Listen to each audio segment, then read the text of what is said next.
We're now joined by Robert Torricelli, former United States Senator in the great state of New Jersey. Bob, good to see you. Nice to see you, Steve.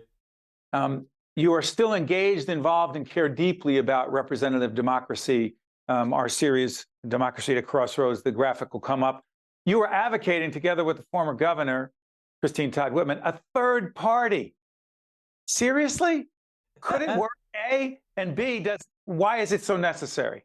Well, having given my entire life to the Democratic Party, it is a little bit of a man bites dog story. You know, Steve, I think a lot about my 20 years in the Congress and the years before that in the White House and what I saw and what I learned of the current state of affairs. And it's led me to a few strongly held beliefs. One, that despite the rancor in American politics, the debate is awfully stale. There are ideas expressed, but very few new ideas, very few new points of opinion, and no new interests. It's the same interests with the same arguments back and forth. And one way that you deal with that is if it may be a third party, if not a third party, fusion voting. And what does that mean? Well, there are times, believe it or not, against all evidence, that the Republicans can have the best candidate. It can happen. And I would like to be able to vote for that person without voting for a Republican, as there are people who would vote for a good Democratic candidate without necessarily voting for the party. The best example of this in our lifetime, of course, is John Lindsay. We had both parties in New York City stale. New York City was in crisis. Most New Yorkers were not going to vote for a Republican for mayor. Which Lindsay was, but he was also, was he a part of the Liberal Party? He's a Liberal Party. So New York is a good guide on this. And it's one of the reasons why I think New York politics has been more vibrant, sometimes more ideological, and easier for new forces to break in. Now, it's worked both ways. John Lindsay became mayor of New York because the Democratic Party had gotten stale, really should have lost the election. But as I say, people weren't going to vote for a Republican.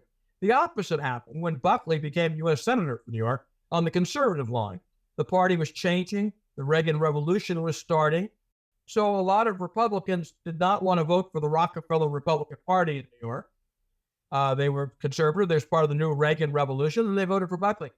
All I'm suggesting in this is that mixing this up more, getting more points of view involved, I think is healthy for everybody. But Bob, you understand politics better than virtually anyone I know. To what degree would the Democratic and Republican Party and those who are in elective positions from those two parties be in favor of that? How would that even happen? Well, it kind of depends where you are in the party. For example, where I now live, Hunterdon County, my Bergen roots now behind me, in the big race last year between Tom Kean and Malinowski, you simply couldn't get enough independents in Hunterdon County to vote for Malinowski. They would not pull a Democratic left. So I think a lot of liberal Democrats argued at the time and were right. Had they had the chance to vote for Malinowski on a liberal line or a different line, independent line, he would have won. It would have mixed it up more. So I think you will get elements of each party that will do this. You certainly will with Republicans, because there are many Republicans who are more for conservative doctrine than they are for the Republican Party as an institution. Many more. So or for Donald Trump and the MAGA movement. And now you've got that. You've got many principled Republicans who simply will not vote for Donald Trump, but would like to vote on a conservative line. I don't, in a democracy, I think by and large, options help and in getting more people and more points of view. Bob, I've heard Governor Whitman say this, and I think you're in the same place on this. First of all, is there a name of the party? Well, the people are different parties. I mean, they're already a workers' party in New Jersey, a People's Workers' Party. There has been an independent party, some have formed. I'm not part of that. I am and will always be a Democrat.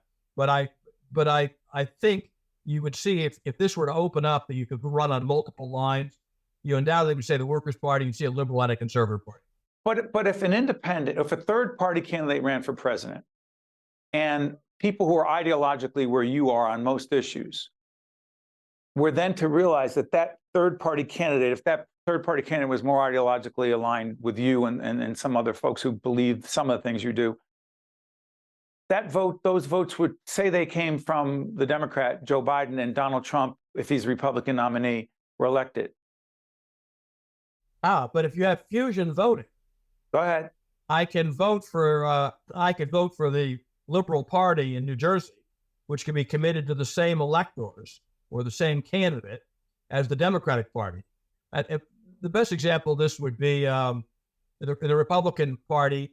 If somebody wants to vote Republican but doesn't want to vote for Donald Trump, they could vote for someone else who is claiming both lines. It's the John Lindsay case all over again. I can vote for a liberal. I don't have to vote for a Republican, but I want John Lindsay.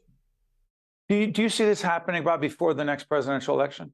No, but I think we do get there, which kind of leads me to, I said there were two things I've been thinking about. Right. One is related, but different. You should do this because you were in public office too.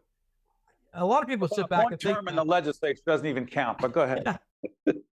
So a lot of people sit back and think about all the good things they did. Okay?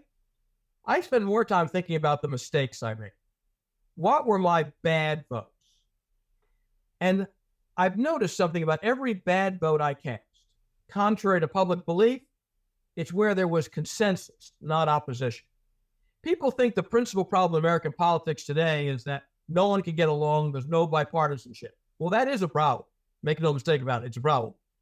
But so is stampeding, where both parties align. Think about in our lifetime the worst policies of the United States government. Vietnam, initially bipartisan. Far and away, the second Gulf War was a bipartisan disaster.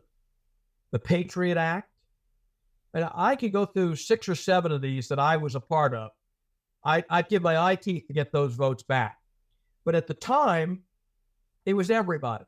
And when I talk about a fusion voting and getting 2 other parties, you could be a Democrat, but you would know you had another line to run on if you went against the leadership on one of these votes.